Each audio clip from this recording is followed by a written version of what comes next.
This episode of Video Game Book Club is brought to you by, well, you. If you want to support the Boss Rush Network and our family of podcasts, head on over to our Patreon at patreon.com/BossRushNetwork. Thanks for your continued support.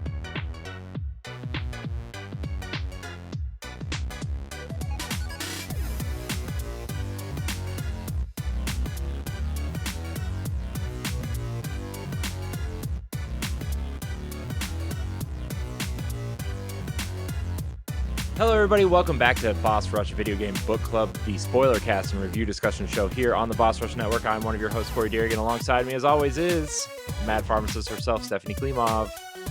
Hey. Hi, Stephanie. Hi. It's Friday. Friday. Yeah. Yay. Partay. Yeah. Party. Yeah. About video games. Yeah. Yeah. This game was a party. Speaking of the life of the party, PK Power Pat Klein is here.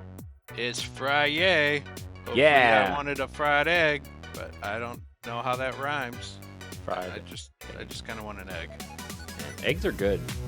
You know, It's delicious. you scramble them up. You put them in a wrap with some cheese and some pepper. It's my breakfast every morning. I religiously make a ham, egg, and cheese wrap for my lunch. Nice. Oh, well, you work from home, so I was going to ask you how you take eggs to work, but you work from home, so you keep them in your refrigerator and probably cook them when you need them. Oh man, good times. Eggs are good. I'm a fan. I'm a big fan of eggs. You know, Eggs are one of those things that I'm like, I either really like them, or then I have spells where I'm like, dude, I'm eating an unborn chicken embryo right now. that's true. Well, it's not an embryo. They haven't been An unfertilized chicken. Yeah. I'm eating a reproductive organ. Well, Fair. it's In Asian markets, there are actually fertilized eggs. Like when you bite into it, you see a fetus. Oh, I've seen those cooking shows where they have like the delicacy of like the bird and the egg, and it's like fermented too. It's like, really? Yeah, listen, even coming from that culture, I think that's a bit much for me. I will never eat that. I But it's can't. a delicacy.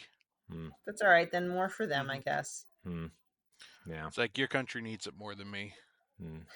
I had deep fried eel once. Ooh. That was weird. I don't know. Yeah, We were talking about weird foods, so that's the only right. time I've had. Oh, go ahead. I was gonna say the only time I've ever had eel was briefly as a sushi, and that's when I realized I did not like eel. Well, you know what they say. I don't know what they say. If you don't like the eel, you don't need to feel. True. True. That rhyme was real. So you'll have to deal. The real deal. Ah, man, Pat. Hope you don't slip on a peel. Man. Deal. Jeez, we're running out of jokes here, guys. We're running out of week here to muster up some energy. But it's okay, Pat. You know why? It's a weekend. I mean, yeah, it is a weekend. You are very correct. It is the weekend. But you know what else, Pat? You know what else our listeners can do? If they slap want that subscribe button and join us on Patreon. Yeah, you can get this show 1 month early. This entire show 1 month early. If you go to Patreon, patreon.com/Boss Rush Network, where you can support the Boss Rush Podcast, Book Club, and our various other programming here. What are we, in the 1970s radio station? But for as little as $1, you get early access, ad-free access, voting rights, ask questions to our guests for interviews, all that kind of stuff. That's patreon.com/Boss Rush Network. But if you can't contribute financially, it's no big deal. Your viewership and listenership is enough for us. If you want to watch the videos, subscribe to the YouTube channel, leave a thumbs up on the video, and hit that notification bell so you know when all of our episodes go live. If you're listening on Apple Podcasts or Spotify, leave us a nice, friendly review. and a rating. It really helps with discoverability. Tell your friends, share on social media. You can follow us on Twitter at Boss Rush Network. You can find all of our content at bossrush.net. And you can head to our store and purchase some sweet, sweet merch. Over 40 designs. May's coming up. It's Asian and Pacific Islander Heritage Month. You can get those designs right now. You can go get them. So, anyways, that's where we're at. But we're not here to talk about these things. We're here to talk about the video Other game things. Brothers: A Tale of Two Sons. Everybody voted on another banger this month. I mean, how do you guys feel about the game? Spoiler free, obviously, for the first 10 or so minutes, and then we'll dive into probably story spoilers mostly, since I mean, the gameplay mechanic is interesting, but I think it's more about the journey and the stories that are told during the journey. And so, how do you guys feel about the game? Steph, I'll go your way. You look like you're ready to Yeah, pounce in. well, I want to start off positive because I know you're gonna poop all over it, but I am not. I, just for context, and I think we should start, lead with that too, is I played the original. I did not play the remake, I also which played the original. we'll get to it towards the end of our book club, that the reviews for the remake are significantly lower than the original. And I think there's a few factors into that. But generally speaking, I like the game. Not my favorite top game of all time, but I am glad that I did, because I feel that when it initially came out, it was during the time where indies were just starting to really make a difference, a la Journey and stuff like that. I appreciate that it was short.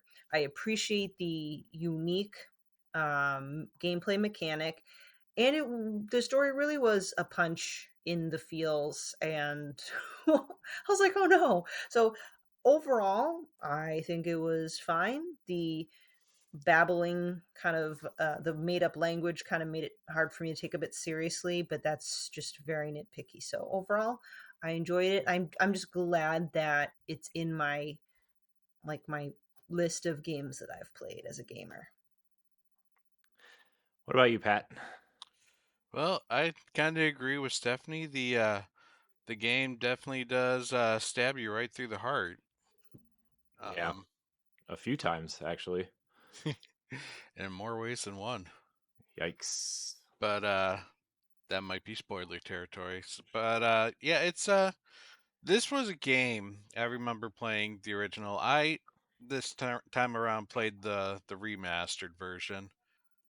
But it I will say this was a very unique game. The mechanics to the game was something that took a little bit of getting used to, but it was cool being able to control two different characters at once.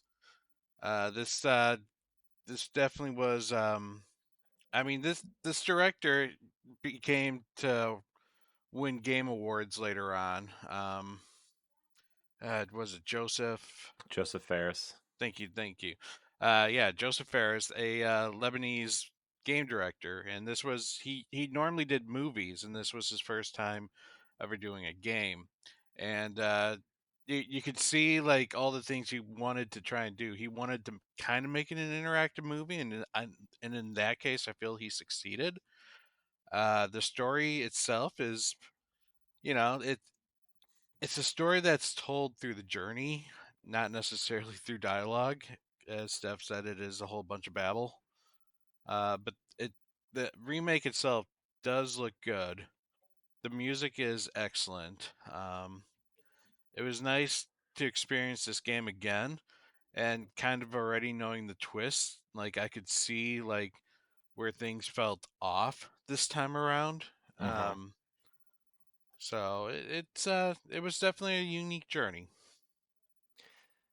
Yeah, so I mean, this game was spoiled for me a long time ago when it came out, right? I mean, I remember this game being, it was one of those zeitgeist games where like everybody was playing it at the same time when it came out, and it kind of reminds me of Journey in that sense, or Braid, or one of those games where I feel like if you played it at the time in the zeitgeist of the game being, new and interesting and exciting, it was probably unique and something you had never really played before, right? And to a degree, like from a gameplay standpoint, it's still pretty unique, especially as you like towards the end where like the mechanic kind of changes based on, certain elements of the game. But uh, I it's funny, what this game kind of reminded me of a little bit while I was playing it is like a isometric top-down version of Plague Tale a little bit.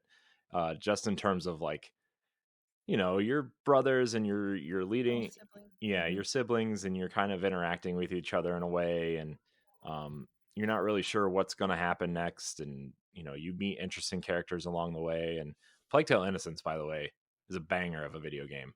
It has a lot of flaws, but that game is incredible. uh Maybe that's why that was kind of like the first thing I was thinking of this entire game. I mean, even the way the game opens up to an extent. um I guess spoilers for Plague Tale Innocence a little bit, but um, I think I forgot that this game didn't really have any real voice acting. It's just a bunch of like almost like Simlish uh, grunts and kind of like It I should be guess. Kyrulian. It's takes place in the Zelda universe. Sure, Well, it's yeah. funny you mention that because I've learned through like looking, researching this that it is fictional language, but it's based off of Lebanese Arabic, which Mhm. Which is is, cool. It makes sense now. yeah, I, I I think. and I guess it makes even more because remember, I think it was on the Boss Rush podcast where in the very beginning, I actually thought it was a real language that I just didn't understand because there's certain inflections and stuff like that that sounded like it could have been another language. Mhm. I get what they were going for, but I don't know about you, but for me, it was a little distracting. Yeah, I think it makes sense though because Joseph Ferris, even though he's French, I think he has a little bit of Arabic in him. Right? No, like like it makes sense Yeah, from the creator. yeah, yeah, yeah. He's a he's an eccentric fellow. Um, I don't know. Like, part of me wants to like hate him and think he's annoying, but the other part of me just wants to root for him because he's like everything that the video game industry hates, but they still all love him anyway. And it's like I mean, hate kind of, him what you want. That guy created a like next gen multiplayer experience yeah, that no one else has been able to two of recreate. them really. Well, yeah, just the style itself. No one has tried to recreate that. Yeah. Sorry, I thought you were gonna keep going. No, Yeah. So I liked it. I think the mechanics are interesting to a degree. Uh, I definitely think if the game was any longer, it would have overstayed its welcome. But I do. I mean, this was another kind of like. I mean, last month we played Senua's Sacrifice, and that is not the not the most uplifting game, right? I mean, especially coming off of Uncharted, right? You go from Uncharted to Hellblade, and it's like, oh boy, that's like those are very two different ends of the emotional spectrum. And then like to stay on that side with brothers is very uh it was a very kind of emotional ride, especially because like uh I kind of already knew what was going to happen, but the things that happened I wasn't expecting, because I had never played it before. So uh I enjoyed it. I think it was interesting. Uh it just I don't know we were to rank all the book club games that we've done already. I would probably put this closer to the bottom if we were ranking them. That would probably be an interesting thing to do, would be to rank our book club games. But That's a good uh, idea. yeah, maybe at some point we will. But yeah, I think I liked it. I didn't love it. I liked it. I also played it on Switch, which I don't know if that was the best version to play, but yeah, whatever. By the way, finally hit Joy-Con drift Mm. on my launch Switch Joy-Cons. Hey, for a launch Switch Joy-Con, that's actually pretty good. Yeah. So, well, close to launch, I guess. I got them like 2 months after the blue ones, but um, yep, it's time to retire old blues. Old It blue. really it really sucked during some of the puzzles because they just Oh. got I had to switch them out. Uh, so I guess we'll get into spoilers now, right? So the story is really Oh, Corey, not to cut you off. Maybe we should get kind of the high level uh, technical stuff. Is that okay? yeah. So, Brothers: A Tale of Two Sons was originally developed by Starbreeze Studios, published by 505 Games, and its initial release was 2013, which in my brain seems like just a couple years ago, but in reality, it is over a decade. Then Avant Garden SRL developed the remake, and that released February 28th of 2024. Because of when these released, they are scattered on many platforms, including phones. I guess it's on Android and iOS. It's on Apple Um, Arcade, I think. okay, PC. Like I said, it spans several console generations, like on PS3, 4, Xbox One, Nintendo Switch. So just want to get like all the technical stuff. And then just as a whole, before we get in the story, it's categorized as an adventure game, heavy on narrative. It takes place in a fantasy world. It has trolls and orcs.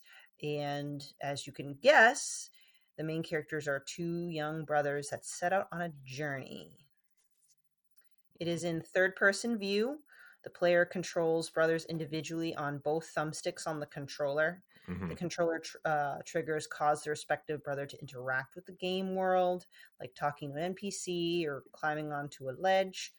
And we just mentioned this in game dialogue is the fictional language based on the Lebanese Arabic. So the story is heavily conveyed through actions, gestures, and expressions. Yeah. It's a lot of Zelda influence, it feels like, in the emotions and the trying to convey via Mhm. noises. The opening though, it's incredibly sad. It's always sad though. The Yeah. opening moments. It's very very Disney. It opens up with the younger brother uh, visiting his mother's grave, and then does this flashback of the mother drowning, essentially, falling off of their boat, and he's really upset. And the older brother comes to comfort him and get him because their father is also sick. And that's basically the quest of the game is the brothers are going to going on a quest, and on the way there you're doing chores, it feels like, and chasing dogs, and the music is pretty whimsical in the beginning though, like especially when like you see the animals running around, and like it just feels like nothing bad is going to happen, right? And Yeah, like if it's a very bright, very cheerful. Well, I mean, at the beginning, it's isn't the beginning a thunderstorm? Like, yeah, well oh no. it's the boat in the Well, I know that thunderstorm. it's a boat. I'm trying to remember. No, it wasn't a storm. That was when they got back home. Never Was it? mind. Yeah, and the names I didn't really put two and two together till after the game, but Nai is the younger brother and Naya is the older brother. Hmm. Um, but and yeah, I agree that the intro section was it is kind of like the beginning of like maybe like a 2D Zelda game where it's kind of you know bright and bouncy and I think the game does do a good job introducing the gameplay mechanics.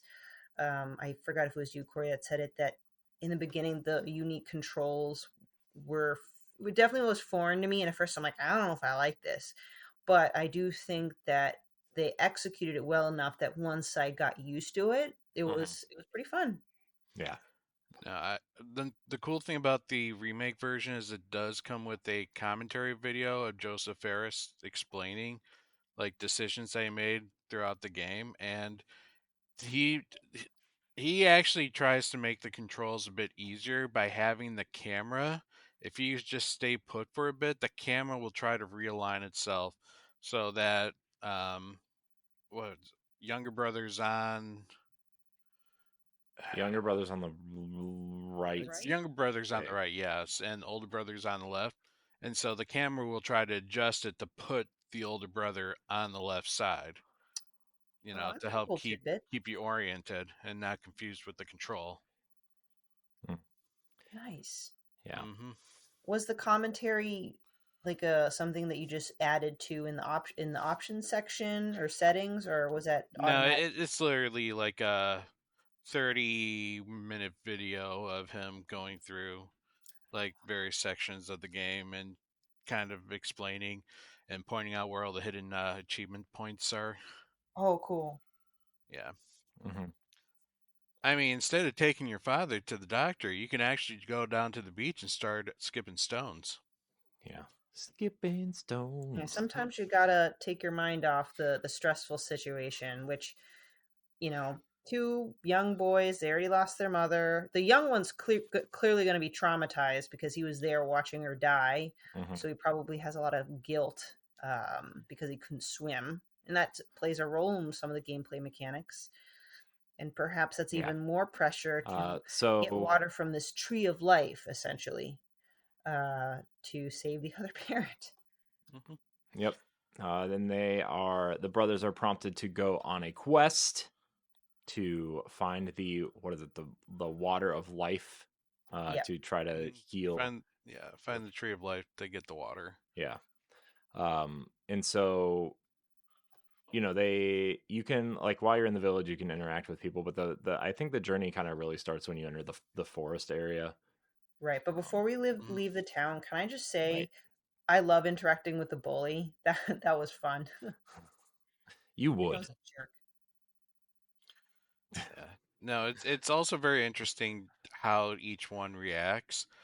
The older brother tends to be the one that kind of points out where the journey is and like asks the question, what direction is the tree of life and stuff, where the younger brother tends to be very immature, will dance around or, play pranks on people. Hmm. Like Yeah, it's a it's nice and touch. there's a lot that you can interact with Hmm. Hmm. and Yes. do and be a complete jerk and, toss the little girl's ball down a well. Is that what you Yeah. did? Mm. Well, I shot the hoop with the older brother and got that achievement. And then I took that ball and then I dropped it in a well and got that achievement. Oh, Nice. no achievements in Switch land, so I didn't do any of that. What's weird about this game is you can literally get the platinum achievements 30 minutes before you beat the game. Yeah. There's no trophy for beating the game. It's all these little side things that you can do in it. I mean, those are kind of the fun achievements, though, right? I mean, Hmm. Hmm. so, uh, but the forest, I think, was really kind of where things start getting adventurous. I would say, really, there's a lot of climbing, there's a lot of puzzles, moving. It's fun moving, like, the logs and the rocks and the different things, or like having one brother stay one place and trying to maneuver with the other brother, and it's really unnatural to do with your left hand because you're so always, like, I mean, since N64, at least, well, I guess you would move with the right hand. Like, it's really unnatural to move a character with the right hand because you're always moving with the left stick and Oh yeah. rotating the camera with the right. And so, Hmm. like, trying to maneuver a character with the right stick, right, is like really unnatural. And I didn't even get used to it until like almost the end. And then well, Hmm. uh, Yeah. There are times when my brothers would cross. hmm. The one on the right is now on the left, and that's my own fault. Yeah, And then I just get all confused. But it's not something you can't easily rectify. Yeah. Uh, And again, the game's also helping you rectify it too by trying to reposition the camera well, on sorry, your yeah. behalf. we didn't have Joseph Ferris talking our way through the game, Pat.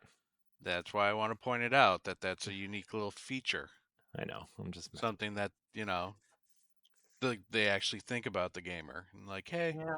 maybe we should make this just a little bit less confusing. Yeah. So after you navigate your way through the wolves by swinging the fire, like the older brother does, you go through the forest, Ooh, and eventually you meet a big troll.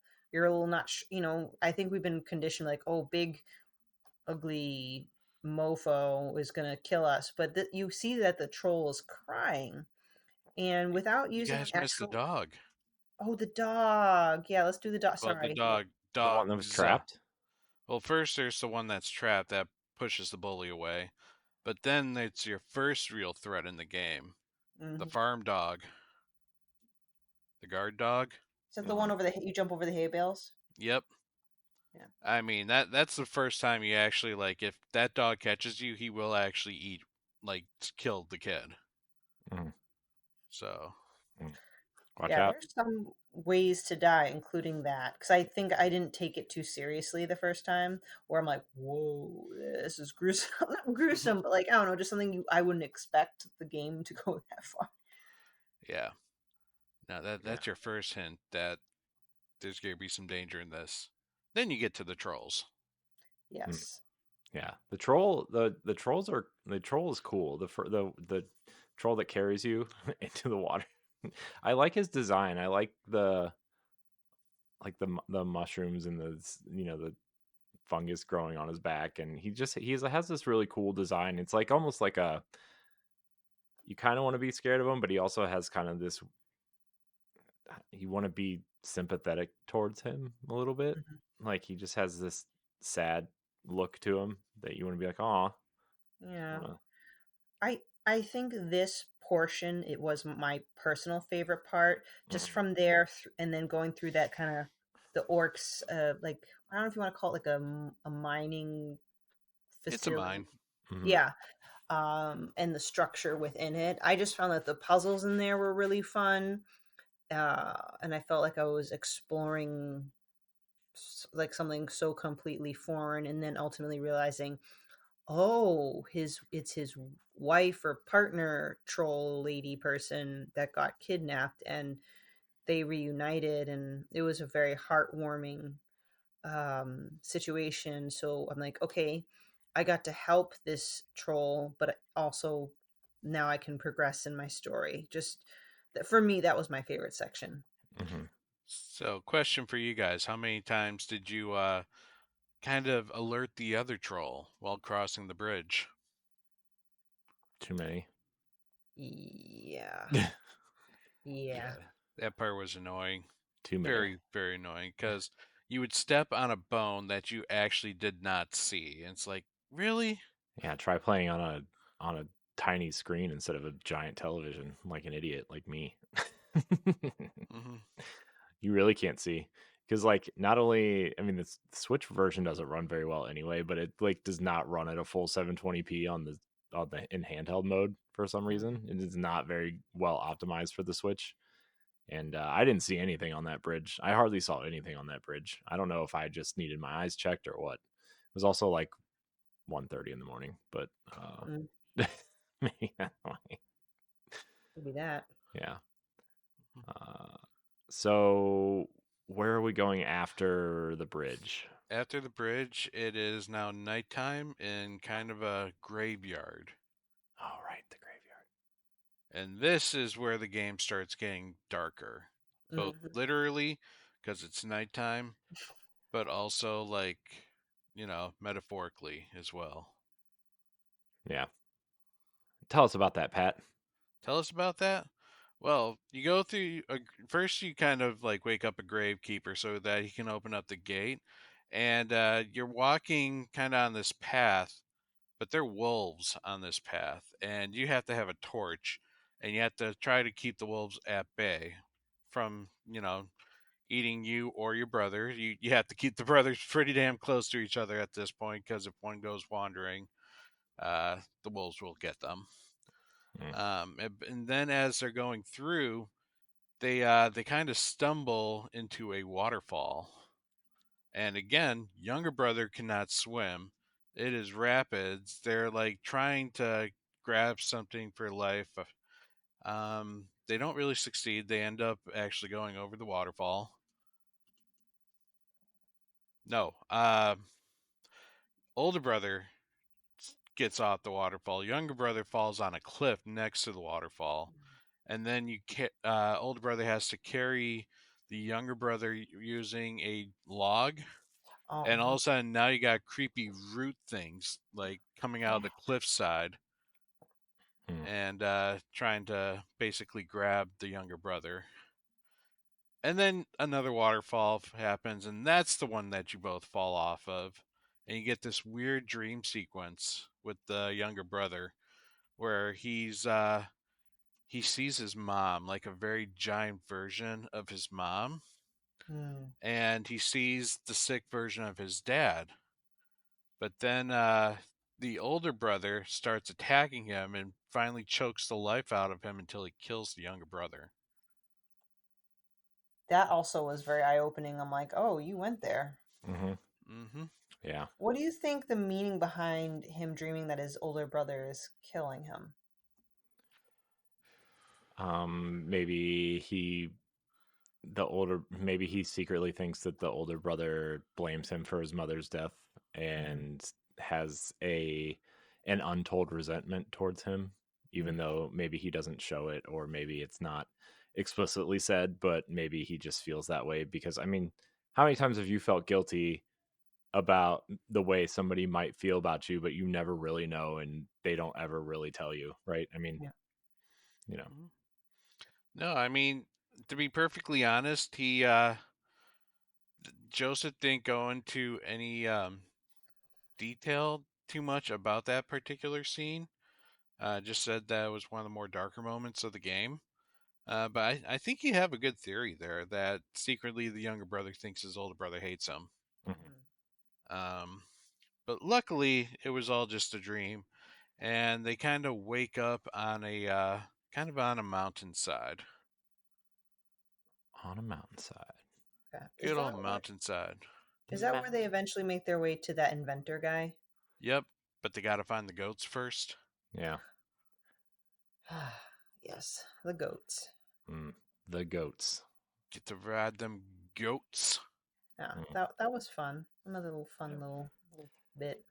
I Makes it lighthearted again.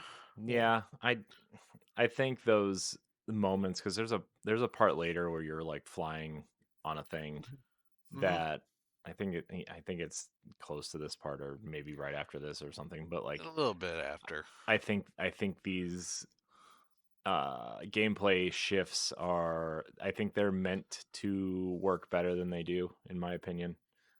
I mean, they're like fun to break up the gameplay loop, but I don't really think they're that interesting, in my opinion. I didn't Mm. care for them. Maybe that's just me. No, I mean it typically though in the thematic world, like if you're gonna do something dark, you can't have something be dark, dark, dark, and just get darker. It's you gotta almost bring it up to some levity again. Otherwise, like when the darkest things do happen, it doesn't give you as much of an effect because you're already in the disappointed like mode. Hmm. So you just already witnessed the whole dark cemetery and the dream of the brothers killing each other. Hmm. So now you have to add some levity with the beautiful, breathtaking scenes of the mountain, which is also where we run into the guy who's trying to kill himself. Mm. Yeah, that was hmm, that was something. Yeah, that was more on the base of the mountain, and this actually, you could, in theory, let the guy kill himself, or you could help him. And then if you help him, you can try to understand why he was trying to kill himself. Like what made him like just give everything up. And it was kind of a sad story. You saw that his house burned down and with it his family. And so he reached to that point where he's like, I have no reason to live. But after you save him, you can then go further into the house and you find a music box Mhm. there. And you bring it back to him and that kind of like lets him go through the rest of his grieving process, and then you help bury his family. Yeah, Can I say that's I'm embarrassed to say this. I don't think I did this. I I don't think I did this. I wasn't going to. I actually ended up doing it because I got I didn't get lost. I just had this thing where I needed to explore the house, and then I ended up finding it. So I did it on accident, I guess would be the would be the right way of saying it. It's like, I'm sorry, I thought that was the path out of here. Yeah. But here you go. Yeah. It's I don't know, man. People as I've gotten older, people that feel that way, get it sucks to watch even in a video game video game form. Hmm. So, Yeah, but I think that particular scene also kind of helps the younger brother mature a bit, mhm. because obviously the younger brother did help with burying the family. He got to witness the grief of the father, Mhm. and it wasn't just all jovelness and teasing. Like he was more solemn and like understanding in that situation. Mhm. I'm glad you explained that because I did start to think. I wonder what the when I say what the point of that was. Is it just seemed like a I don't know, not it just I wasn't sure how it had anything to do with the story, but I guess when you explain it, like maybe that helps the younger brother's development. I guess that makes sense Mhm. Yeah. Yeah. because you never want to just throw in like, hey, let's just toss in a random NPC that wants to commit suicide side quest. Like Hmm. should have a reason. So I'm glad you guys talked that through because I think I was being a bad player and didn't really get myself involved with that Yeah, by but you accident. did get involved with the goats. Yes, I did. Yeah. Yep. Good old goat hopping the mountains until you finally find yourself to an eccentric inventor who your goal is to try and get to this like giant tower that's in the middle of a valley, but you're on the mountain, and so the inventor's like, "Oh, hey, use my flying machine." And this is Corey's favorite part of the game. No. No, it was, man. I People really digress. didn't people really didn't figure out flying until I don't know when they figured it out. Anthem had some of the best flying in video games, and that game didn't have much going for it. Okay. You mean like the flying? You didn't understand the flying mechanic of using the two brothers to balance the wings and to make him turn? I did, but it was hard. Did That's not how like real flying machines worked, my friend, back then. mm, yeah, Mm. man, it was anyways. It Yeah. was fine. It took me a minute, but it was fine. So, Well, fun little fact. fun little Uh, fact from uh Pat. fun little fact from Pat and Joseph. PK Power Fact. Uh, there were some sketches all around the inventor's like little pad. Mhm. Mhm. And those sketches are actual real like sketches, concept sketches that Joseph and his team created for the game. That's awesome. Yeah. And they decided to just throw it into the game. I love little nuggets of information like that. Yep. So, moving on, you're flying, but it's a prototype machine literally made out of paper and some birds rip some holes into your wings, Yep. causing you to crash into the tower. Nice. Yeah. Hmm. See the tower, is that the one where you have to use the brothers to swing each other? Yep. Yeah. In on one hand it was fun, but on the other hand, I got there are some times where I struggled just a little bit. Yeah. Yeah. Good I times. I I honestly like that mechanic. I thought, to me, this is probably the funnest part of the game Nice. was Well, the yeah. the Use the swinging. momentum. Yeah. Yeah. Yeah. It's like, hey, I don't have to jump stone to stone anymore. I can literally just swing the other brother to grab a higher stone. Be Yeah. cool if it worked that easily in real life. Yeah. Hmm. It works. Why not? Um so Pat, where are we going next on this adventure? Do we hit the Well, we battlefield? finally climb up into the tower, Ooh. and this is a really big tower meant for a really big person, Oh. and it kind of gives you that little Jack and the Giant Beanstalk vibe. Hmm. So Yes. you're literally in a house of a giant, and there's a strange like bird creature trapped in a cage. Oh, And so you navigate through the house and finally get to the bird, and you release it, and you find out it's not really a bird; it's actually a hippogriff. No, A is it hippogriff hippogriff. or A griffin? griffin. cat A It's a lady. griffin. hippogriff is the Harry Potter animal. Well, yeah, no, the griffin and the hippogriff are like the opposites of each other, where one's the bird head and the other one's the bird ass. Yeah, that's fair. Oh my Yeah. goodness. Oh, you just I was hoping to erase that from my mind. What happened to the oh Well, uh, unfortunately, the griffin is not in good shape, and while it offers you a quick trip over to the side of the mountain that you need to be on, it unfortunately then just passes away. it dies after helping you because you helped it. It was gonna die regardless, unfortunately. Yeah, it that was actually a really sad scene. Um, I feel like we just ruined Stephanie's night. well, Stupid giant. unfortunately, the game doesn't really have much more uh, novelty after this. The game is going to get darker and darker and darker because the path that you now walk on is an old battlefield that giants used to fight in. Yeah, it's gruesome, but it was kind of cool because in order to clear the path, you'd have to use things to like either shove like giants over a cliff or like slice through their limbs and shit. Or shoot an arrow right into their head. The skull, yeah, it's like And cool then but you had gruesome. literally water mixed in with blood, and like it was a very gruesome scene. It Yeah, was. it And it was just kept getting gruesomer. Yeah. gruesome. And it provided an authentic feeling of being small. Like, holy shit. Like, I'm just this tiny little thing, being. What happened here? I'm just gonna keep moving along.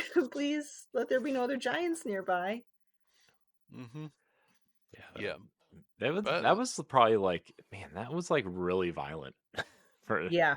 I mean, the way this game looks, you don't really expect it. I mean, there have been violent parts there. I mean, there have been kind of weird or gross or violent parts in this game, but that was like, man, you gotta, I don't know, put your Disney Big glasses boy or away. girl pants on. This is happening. Yeah. yeah, well, it just keeps getting more violenter, uh, more violent. Because as you progress through this, the it starts becoming less water and just more straight up blood in the water, and so you literally have waterfalls of blood Yeah. that you have to walk through, and you see your characters completely like covered Covered. in this stuff in Hmm. giant's blood, and Giant blood. they on their way down to the mountain, they're noticing that there's a tribe performing a ritual on a dais or an altar, and this um, this ritual, not exactly your garden variety harvest like ritual. Sacrifice. Mm-hmm. They're killing. They plan on sacrificing a maiden to whatever that they're worshiping on an altar. Which, when we get to the spoilery part of this, I now can trust no one. Mm-hmm. Yeah. So your characters have to come up with a way to kind of save this girl without actually getting slaughtered by the villagers. Hmm. And how many times did it take you guys to figure out how to do this? I think just it took me two or three times. Yeah, it took me a couple times, but then I ended up just looking it up because I was getting frustrated and I just looked it up because I Well, the didn't care. solution is you see a little picture of the creature that they're worshiping. It's this like multi-armed giant, the red giant. And so your brothers get this idea of putting the younger one on the older brother's shoulders and Yep. then covering themselves in blood from the waterfall Yes. to kind of like scare and make the tribesmen worship you as you grab the girl. Yeah, they're like kind of in awe, kinda. I don't know if awe is the best word, but But they don't want to mess with you. exactly. Well, they don't want to mess with you until they realize that, wait a minute, this isn't the creature that we were trying to worship. These are two kids Yeah, stealing our sacrifice. they got mad. Mm-hmm. But luckily, that girl knew exactly where to go and how to get rid of them. And you find your way into a beautiful icy area with a boat Yep. and a bloody And waterfall. But a yeah, boat. and you at one point, not one point, throughout the boat navigation, you need to avoid the whales. At first, I was like, "Ooh, pretty whale!" Ah! Why are the whales trying to kill me? Like, why? I thought your kind was nice. Mm-hmm. Yep. And so you manage to navigate through this icy lake with these whales occasionally jumping out, and also a giant sea turtle that was missing its kids, and you need to find the kids. Did you guys find the turtles? Yes. Yes, I found turtles. You found all the turtles and brought them back to the mommy, Oh. sliding them down that little slide on their backs. Yep. I couldn't save a man from suicide, but I at least saved the turtles. It's more important. Yep. We like saving the turtles here. Turtles live longer than humans anyway. It's fine. Oh my gosh. Yeah. And you eventually arrive to this. I mean, you're climbing up a snowy mountain, and you're finding frozen people on this mountain. Like they're literally encased in ice, and they were looked like they were sawing lumber because you need to use a saw blade to cut some wood and make some different paths. And then you get yourself to this little castle town. Ooh. And at the castle town, there's like an invisible snow monster. Yep, the And the way you invisible need to, monster. the way you That need to protect yourself is to literally like hide behind the frozen dead body. hide behind the frozen people. Yeah. A little gruesome again, but we're starting to expect that from this game. We're also seeing interesting signs of the girl at this point. She is incredibly uh, acrobatic, more so than you think she probably should be. Like for you, you had to figure out how to get one brother from one side to a Chaz, from a wall to another wall, and she literally just jumped over that pit. It's like, okay, that's interesting. And then she vaults over the gate Mm. so that she could open it from the other side. Kind of weird. Yeah. I didn't pick up on that till you just said it. I feel really tense. No, this is what I caught on my second playthrough because Ah. I know what was going to happen later on in the game. But it's like, okay, you know what? This girl is does she's something. Mm-hmm.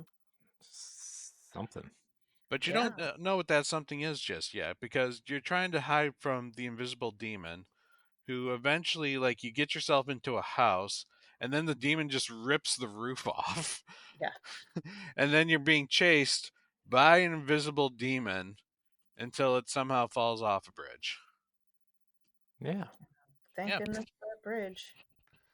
And the girl is like, "Oh, my hero, my big old strong man." Yeah, all of a sudden she You're got like making. super flirty. Super flirty. Mm-hmm. Yep, and the older brother's like, that was nothing, and the younger brother's like, come on, we like stop being gross. Ew, That's gross. what hormones do. Mm-hmm. And so you kind of climb up another like more peaceful side of the mountain. It's starting to get dark out, and the lady's going in a direction, but the younger brother's like, "This isn't the direction we should be going. We should be going a different direction." The older brother's like, "No, we're gonna follow her." As she leads us to this boulder that's blocking a cave. They move the boulder, and they're gonna go crawling through a dark cave that gets more stickier and stickier as they go through it, with Sticky. cobwebs. Ew. Sticky. And what do you know? Yep. Hmm. She's a spider lady. Gotcha. That's right. She knocks out the brothers, and she puts them in a big old cocoon. Yep. But you kind of like she's also like climbing on the walls too. She hasn't turned into a spider just yet, but she goes into that like Japanese ghost mode where they like, Japanese ghost mode. crack a creek and like climb all over the place. And then once you kind of swing yourself off of the cocoon, you run into a giant spider. And this is one of the differences between the versions is you guys saw a half woman with a spider bottom, and in the other version, the remake version, it's a lot more of a spider demon. Like, yeah, it still kind of had that woman, but it was a more spidery looking woman. It wasn't like a human woman. It was like spider eyes, like weird mouth, Oh, that's you cool. know, like a human, more spidery human than a spider. More spidery human. Yeah. What'd you guys think of that? In a sense, kind of like a boss fight. It was fine. I mean, for me, like, I don't I don't want to be like the Debbie Downer here, but for me, like everything in this game was just like fine. Like it didn't stand out in any way. But it didn't like it wasn't bad. You know what I mean? It just felt like I was doing it. I mean, a boss fight in this game is different, but also like I don't know. It wasn't special, I think. And maybe it was when this game came out in what 2014, 13, 14, somewhere in there. 2013, yeah. Yeah. So, Yeah, but it's more of a puzzly boss fight. Like that all the bosses in this game were kind of puzzles. Well, yeah, You had to I think solve. that's kind of why I liked it, because you essentially try to bowl her over, Mhm. and then Yep. it was satisfying for me to keep ripping her legs off. Yeah, that the younger brother's stuck in the spider cocoon, which he can now move around like a ball. And then like the Spider Woman was still fixated on the older brother, who once you knock the spider off, you can then go and rip off a spider leg. And it's kind of gruesome, but it is also kind of funny how after you get like the third leg off, she is visibly weak and a hell of a lot easier to knock over. Where yeah, before she would climb up on the ceiling and try to land on you. Right. yeah. Yep. And then once you finally knock off all the legs, you think she's dead? Not yet. Corey, what happens? Uh, Someone gets stabbed through the heart That's right, with by the a big creepy spider demon leg. Whoopsh. That's right, the weird ninth leg that was somehow in her chest. Yeah, it was like man, the alien popping through. Like, Mm-hmm. By the way, happy Alien Day. is that? Happy Alien Day. I bet is Lasby throwing a party for himself? Pretty Probably. much. That's the only reason why I knew it was Aliens Day. Yeah. Well, They did announce a new Alien video game, but Yeah. it's a VR experience. yes, and I'm. No, thank you. Oh, No? anyways, continue. Yeah, we're not talking about aliens here. We're talking about the alien creature that pops out of the Spider Lady's chest. And Poison's big brother, and he needs an antidote. Yeah. Yep. So they walk their way out of the Spider Lady's dead now, but younger brother's helping his older brother get to out of the cave, and they kind of realize that the tree of life, like they spot this willowy tree that just happens to be what they were looking for. Mm-hmm. So you know what? There's a chance here. We can save older brother. We can save the dad. We finally made it to the end of our journey. Yeah. So younger brother puts his older brother down and climbs up that big old tree Yep. and finds the most purest source of water. Mm-hmm. Yeah. This is I don't know. This part was probably definitely the saddest part of the game, in my opinion. Why is it sad, Corey? What do you mean? Why is this part sad? Oh, The kid just got the water. He's going down to meet his older brother. And save him hmm. before he dies. But he's already dead. Womp womp. And you Rip. said it with the least amount of emotional care. He's dead. So the younger brother has to deal with another death of a immediate family member.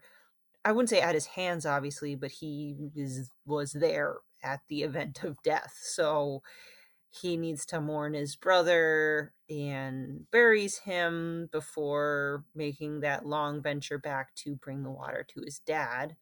By himself. I thought this was a very unique scene and just very odd how like they not only are you seeing the scene, you're experience the scene by have the game forces you to carry your brother to the grave and bury him using the piles of dirt around. Which is Like, dark, right? I mean, mhm. that's just Yeah, and there very dark. there is actually a dedicated button for the younger brother to just break out and start, Yeah, like fall on his knees and start crying. yeah. It's sad.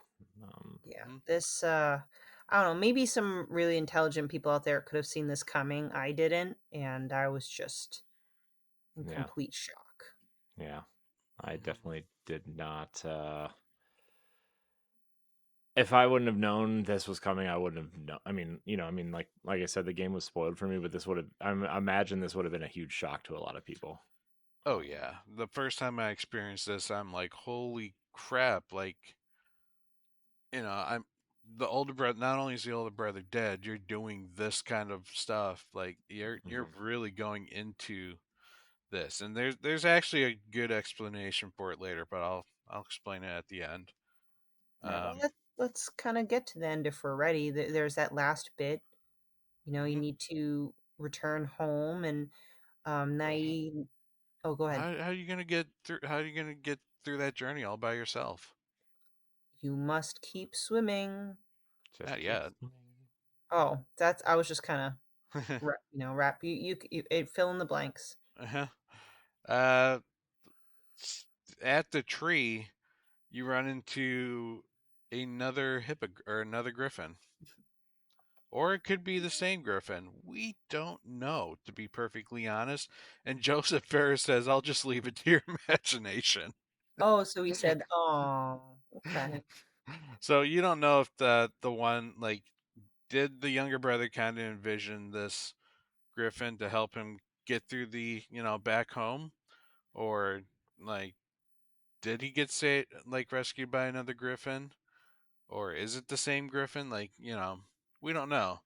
But the griffin allows the younger brother to go on its back and literally flies the kid across the seas and over the mountains and above the village back to the little cliffside hovel that his father and his doctor is in. But he kind of leaves him down by the shore, and it's Sure. raining, and the tide's up, Mhm. and we know little brother doesn't exactly like water. Yeah, For very reasonable reasons. Hmm. yeah. So it's the that typical character growth arc that you see. He must face his fears, and you see his mother's spirit comforting him and encouraging him, and you get him to swim, and Hmm. You great kind of good. hear the older brother's voice too, you know, Yeah. giving encouragement from beyond. And that's kind of like the hint hey, push the older brother's action button. Yeah. And by doing that, now the kid has the ability to swim. Mm-hmm. Like the spirit of his older brother's still with him and helping him across the water. Yeah. Great execution of gameplay mechanics Mm-hmm. to drive the story Yeah. or the Hmm. theme. Yeah. Yep. I also, not just this game, but I mean, Hazelight owns this game now, right? I mean, that's Yeah, the, this is theirs. yeah. Well, I mean, it was still part of Starbreeze when it was coming out, but then he took the money Yeah, and he went and he, did he got Hazelight. brothers So, back. uh, Joseph Ferris is really good at telling stories that have a meaningful impact, right? And don't always end in a happy ending, right? I mean, um, It Takes Two is about divorce and dealing with divorce and dealing with your partner in divorce, right? And that's a hard subject to tackle in a video game that looks like it's made for children, right? I mean, Yes. that's I think, like, obviously this was like the first attempt at it, but I think over time that studio, whether you like the games or not, the stories they're telling are meaningful. And Yes. I mean, somebody has gone through divorce, somebody has gone through a sibling or a loved one's death, somebody has gone through um, being there for your brother or your partner no matter what, right? Like, there's these are impactful. And I mean, I didn't care about playing the game per se, but I still think the story and the things that the game made you do, and then the way the game changes once your brother dies, is really impactful. And it, like, literally forces that change on you. Like, you have to adjust and adapt and think about Mhm. it a different way, and how that's going to impact you. And, like, yeah, you're thinking about it, oh, well, I have to adapt my gameplay style now. But also, like, people have to adjust and think about how their life is going to change when a loved one passes away, you know? That was one of the exact things about the control scheme was now that older brother's dead, the whole left side of your controller's useless. Mm-hmm. Mm-hmm. And it wasn't until you got to that point where, now the younger brother is whole. Mm-hmm. Like now he is the brother. Mm-hmm. But Yeah. yeah, to kind of finish it off, the younger brother makes it to the doctor in time. They give the dad the water, and within a couple of days later, dad is fully healed. And they both go and they both go back to the cliffside where the mother's grave was. You find a second grave there, Mm-hmm. and they have a beautiful like reflection scene where they're both kind of giving reference to the mom and to the older brother, but you see the father's the one that is breaking down because now like he's feeling guilty that he just lost like his son because of him. Like he's thinking like if I wasn't sick I wouldn't have lost Mhm. my older son. The younger brother you see is trying to comfort his dad. He's like you've seen like the full transformation of Yeah. this immature kid that was kicking people and like rocking grannies out of their chairs Mhm. to being there to help his dad trying to get through the hardest thing in his life. Exactly. Comes full circle. It was, when I say satisfying, I don't mean like happy, joy, satisfying, but satisfying meaning like, again, that's how a really fully executed story is done. Mm-hmm. Hmm. As sad as it is. So, Yeah. Yep. um, with that, I know I mentioned my favorite section, and Corey, I believe you did too. Pat, did you mention if what your favorite part was? Was Yeah, it I the like swinging on the tower. towers? All right, perfect. All right, Hmm. then I think we can get to just a couple talking points before we wrap it up. Um, First is the reception. Again, the original that came out received a lot of recognition. It was very popular. Like you said, Corey, everyone was just talking about it and playing it. It was, I think it was IGN's Game of the Year for 2012. The game won Best Innovation Award and nominated for Best Family Game and Best Story at the 2014 BAFTA Game Awards. So, that should say something. It had an 86 Metacritic score. However, the remake received a 75 Metacritic score. And when I hopped on Steam, you know how they say like positive, very positive, overwhelmingly positive? It says mixed, which I'm a little surprised by. Um, Yeah. since Pat, you've played both, maybe you could start. What do you think is the driver behind why the remake didn't do so well? I think the main driver why the remake did not do so well is that the remake was almost unnecessary. Mhm. Granted, there were a few the cutscenes were a little more cinematic. The creatures were redesigned a little bit. Like for example, the trolls. If I remember correctly, in the original one, the woman troll didn't have mushrooms on her. She does in this game. Think the spider lady got was kind of redesigned. The scene with the boat, the Mhm. way the boat's on a lot more wavier ocean.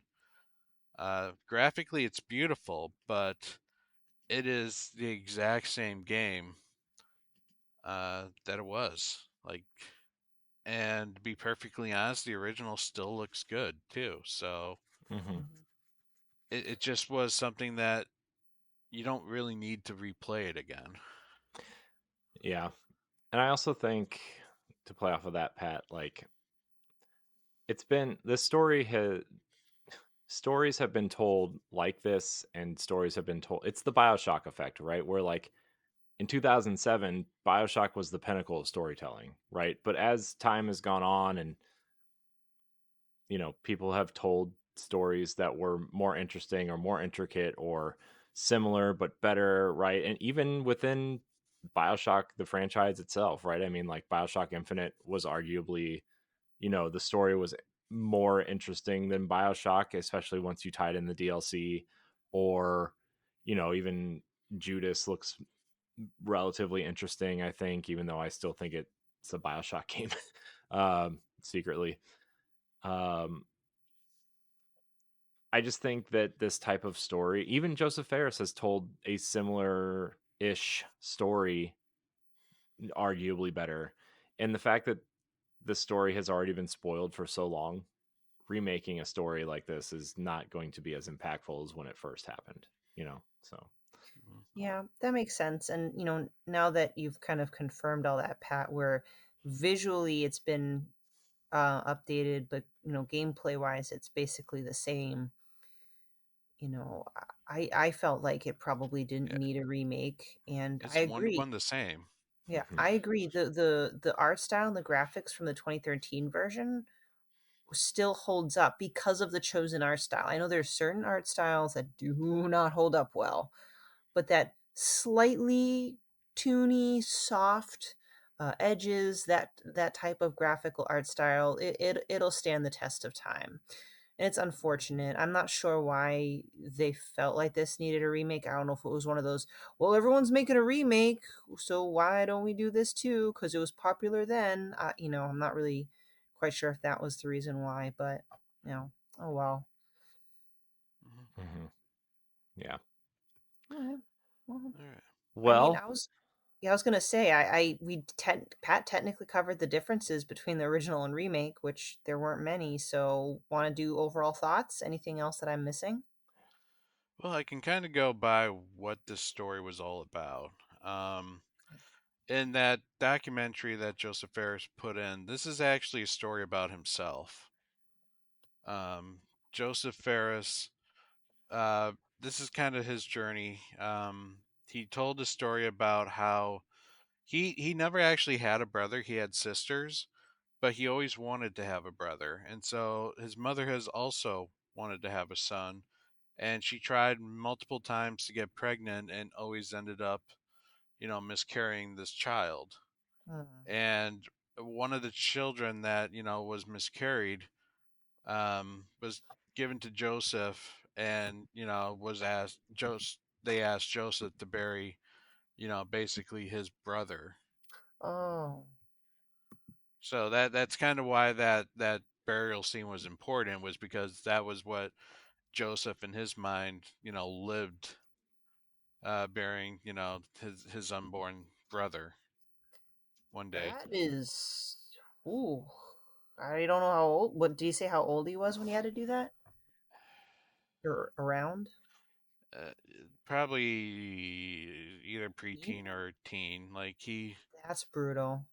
yeah. I mean, so granted, he was the older brother, but this was kind of like his maturing and understanding of like life and death, and like experiencing the loss of his family, even though, like, yeah, his brother didn't survive being born, but nevertheless, that was still his brother that he himself buried in his backyard.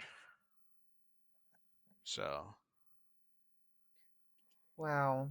Man. That gives me even more appreciation.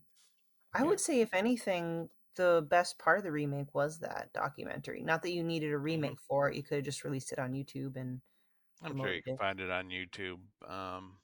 Right? But yeah, no, it like I I watched it because I'm like, man, there really isn't anything different to this. Like maybe this documentary will, or this commentary will give me some insights, and I'm really glad it did, because it definitely helped me gain a better appreciation of the game itself and why he wanted to tell this story. Yeah, for sure. Okay. Any other cool nuggets or tidbits from the documentary? No, I think I went through a lot of the interesting ones. Nice. Cool. Well, we did it. We did another big bad book club. Yeah. As of right now, voting's not over, but I gotta check that. Voting is over for patrons in 2 days, so go vote, For everybody, June? for Hmm. June's book club. So that would What's be voting so far? I gotta get there. Hold on. Somebody Because I know we have Uncharted 2 is next. Hmm. Uncharted is next month's game. And Where then I is remember Corey mentioning something about Stray, and then Laurent's like, "Oh, I'm gonna do something and make sure that doesn't happen." JK, Laurent, LeBron calm didn't you. do anything. Okay. It's all Hmm. empty threats. I Hmm. knew it. June voting right now. Stray is winning by 2 votes. So that'll be June's game most likely. Unless you're a silver tier patron and want us not to play Stray, you can go vote. Be a What would they vote for? let's see.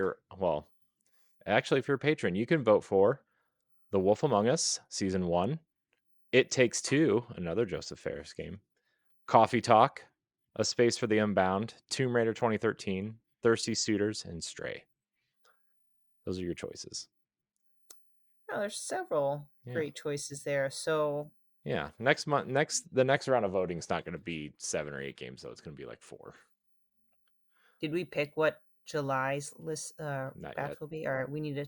We'll chat about that. Yes, we will chat about that. But until then, Yeah, until then, I want to thank everybody for watching and or listening to this episode of Video Game Book Club. If you're a patron at any level, you get it 1 month early. If you're a silver tier patron, you can vote on the games that we play, and you can comment on those posts, and you can get your comment read on the show. So don't forget to do that. Um, Voting ends on April 30th at 11:59 p.m. Eastern Time. So that'd be 8:59 Pacific. So get your votes in if you're a patron. If not, well, be a patron and you can vote. Stephanie, Pat, thank you for your effort and your time as always tonight. Thank you for carrying me through this journey tonight. I think we've all had pretty long weeks, so It's always good to meet with friends and talk video games. So I'm glad we do this. Yes. So next month is Uncharted 2, we decided, right? That's the thing. So Mhm. Stephanie, I think you are taking a little bit of time off for that. You miss out. You're missing out on the best Uncharted. We can pause that. We can switch games and move it a month if you want to play I'm Uncharted. good. Okay. I'm good. Okay. Well, Thank you. just offering because Uncharted's great. Follow us at Boss Rush Network, bossrush.net for all of our content. And thank you so much for watching and or listening. Until next time, we love you. Goodbye. Bye.